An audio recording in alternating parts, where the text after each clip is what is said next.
Welcome to World War II News with your newscasters, Nicole O'Brien, Ella Harmon, Portia Magliona, and Cami Nickel. News around the world. This evening's topics: daily life, rationing, education, and casualties in World War II. Tonight we will be focusing on Germany, the Soviet Union, Japan, and Britain. Nicole, what is life like for those living on the home front? Well, Ella, if you're not directly fighting in the war, civilians were heavily impacted by war efforts. Civilians are now living in fear of being attacked by their enemies in their own homes. Wow, that sounds dreadful. Though not all countries were living in fear. A strong example of well-prepared civilians during this time of the war is the Soviet Union. They have previously experienced shortages and economic crisis in World War I, so they are more prepared for the difficulties of World War II. But Germany has a different story. Much of Germany's daily life was influenced by Hitler, who was very concerned with maintaining German civilian consumption levels. Many people are often taken from their homes and forced to work in labor camps.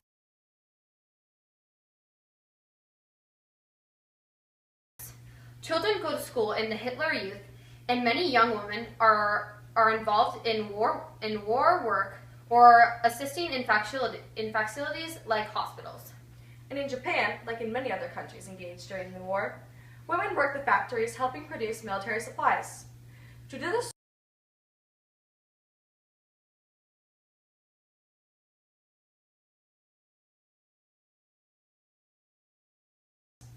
the shortage of supplies and food, the idea of rationing comes into play. For more information, let's hear what Cami and Portia have to say. Go. Many people across the world have turned to rationing during the war.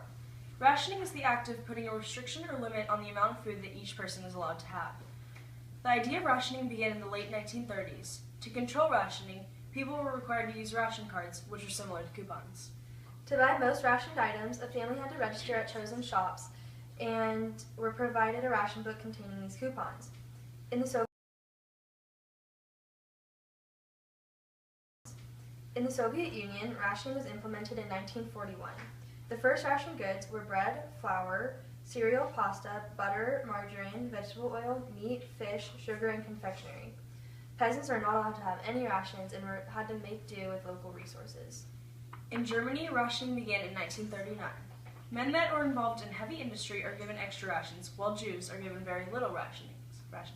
Rationing is similar in Britain, but they count on the color of rationing books to determine the amount of food that each person should be given. The colors are mostly based on if you're an adult, child, or pregnant woman.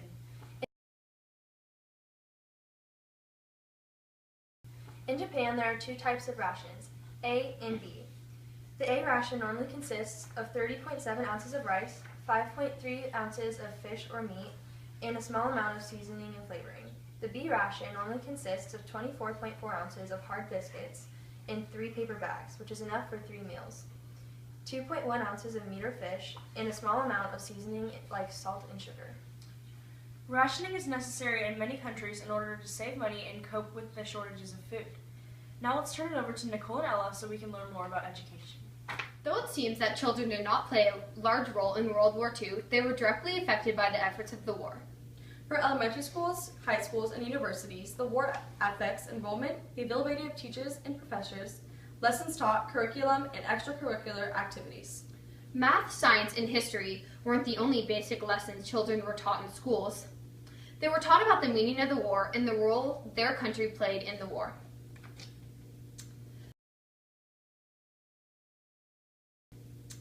Germany was one of the countries that supported these teachings. In Germany, indoctrination and the use of propaganda are a highly stressed practice in the Nazi schools.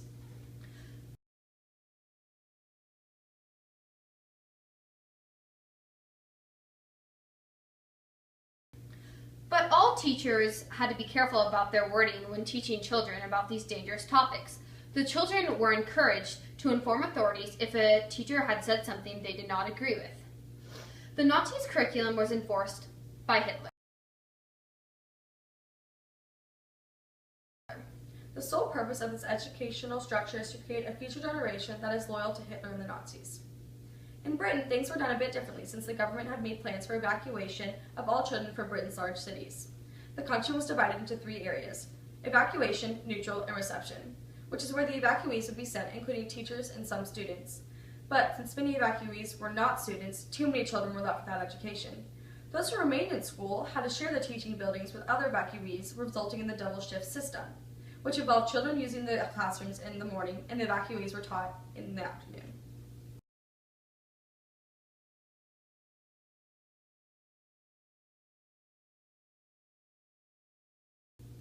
Japan's form of education was more similar to Great Britain's. Children moved with their teachers, double shifting of teachers in classrooms was used, and children living in urban areas had to move to more rural areas for their education. Like most other countries, the Soviet Union's government was in control of their educational system. Let's meet up with Portia and Cami for more information on the outcome of the war and casualties. Cami, I'm so glad that the war ended last week. I know, me too. Let's take a look at some of the statistics of the war. Britain had a total of 450,900 casualties. 383,800 of them were soldiers, leaving the other 67,100 losses to be civilian deaths. The Soviet Union lost a total of 26.6 million people overall, with 8.7 military deaths by the end of the war. Germany ended up with 3.5 million killed and 4.6 million wounded. 1.1 million of the civilian deaths were due to military activity and crimes against humanity, controlled by Hitler. There were 400,000 to 2.4 million civilian deaths due to war-related famine and disease.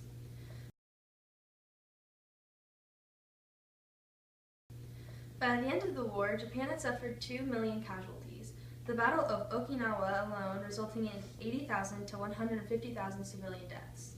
The amount of civilians and soldiers sacrificed during this war did not compare to the number of others wounded or severely injured that later lost their life.